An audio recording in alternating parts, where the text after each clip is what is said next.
नमस्कार, मेरा नाम मनोज कुमार गुप्ता है। मैं कक्षा 7 का विद्यार्थी हूँ। मेरे विद्यालय का नाम यूपीएस घोषयाल बलरामपुर स्थित।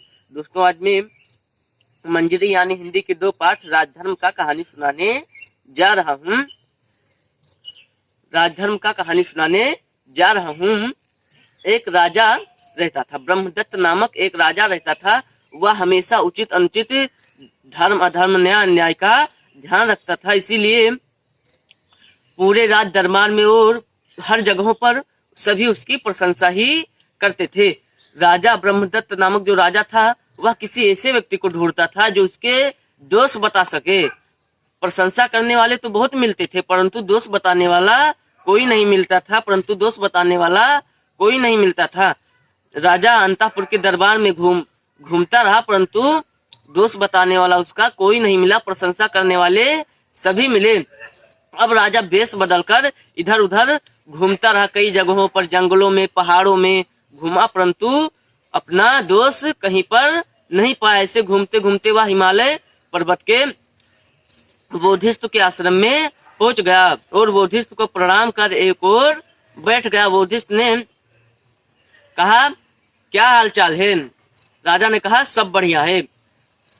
फिर बोधिसत्व ने राजा को गोदे दिए और कहे, इसे खाओ और पानी पियो। राजा जब गोदे खाए तो गोदे बहुत स्वादिष्ट और मधुर लगे। राजा ने कहा, भंते क्या बात है, ये गोदे तो बड़े मीठे और स्वादिष्ट मधुर लग रहे हैं। तब बोधिसत्व ने कहा, जरूर यहाँ का राजा न्याय और धर्म से राज करता है, इसीलिए ये गोदे मीठे हैं। अगर राजा अन्याय और अधर्म से राज करना शुरू कर दे तो ये गोदे कड़वे हो जाएंगे, तेल के समान कड़वे हो जाएंगे। यही नहीं, सारा जंगल का सभी फले कड़वी हो जाएंगी तेल के समान। यहीं तक ही नहीं, सारा राष्ट्र ओजरहित हो जाएगा। और अगर राजा धर्म न्याय से राज करता है तो सारा राष्ट्र ओजस्वी बना रहेगा। सारा जंगल के जो फल फूल हैं, गोदे हैं, ये सब मीठे ही बने रहेंगे। राजा जानना चाहता था कि बोधिसत्व की बात में सच्चाई है या नहीं, इसलिए वह बोधिसत्व को बिना परिचय दिए ही वहां से चला गया। और इसके बाद राजा अधर्म और अन्याय से राज करना शुरू कर दिया।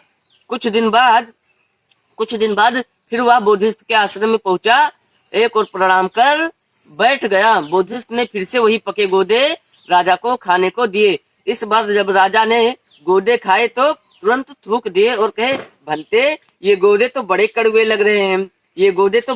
लग रहे हैं।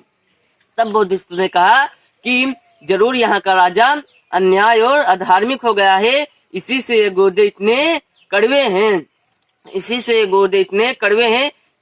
यहाँ के सारे जंगल के फल फूल सब कड़वे हो गए हैं। राजा की ओर जिज्ञासा करने पर बोधिसत्व ने बताया, नदी पार करते समय गायों में जो नेता बैल अगर टेढ़ा जाए तो सभी गायें टेढ़ी जाती हैं। ऐसे ही मनुष्यों में जो सर्वश्रेष्ठ होता है, वह अगर टेढ़ा चला जाए तो सभी प्रजा भी टेढ़ी चली जाती हैं। और बहुत सी शिक्षा बोधिसत्व ने राजा को बताई। बोधिसत्व से राजा ने क्षमा मांगी और अपना राजा होना भी प्रकट किया। और राजा ने बोधिसत्व को यह भी बताया कि मैंने ही गोदे को मीठे किए थे, उसके बाद फिर कड़वे कर दिए। यह जानना चाहता था कि आपके बात में सच्चाई है या नहीं, और अब फिर मैं इन गोदों को मीठा कर दूंगा।